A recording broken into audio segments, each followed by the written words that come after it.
I'm making a report on a Google Doc and I want to insert a table. So I'm going to open up a Google Doc here.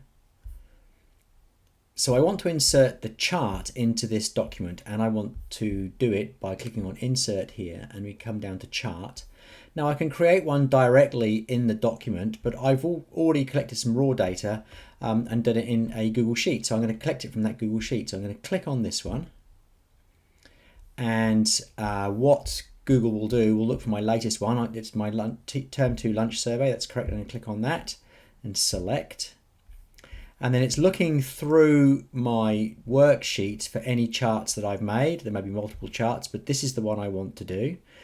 And I want to make sure that the link to spreadsheet option is ticked. That way, any data changes I make in my Google spreadsheet will update this particular graph here actually in the document.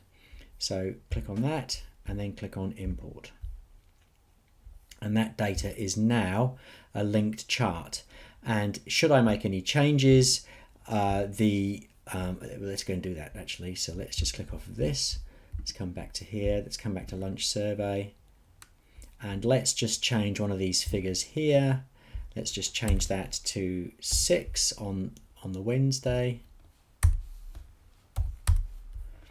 And if we look at the lunch survey graph, it should change. On the Wednesday, we've got a 6 now somewhere. 6, there we 6 of pizza.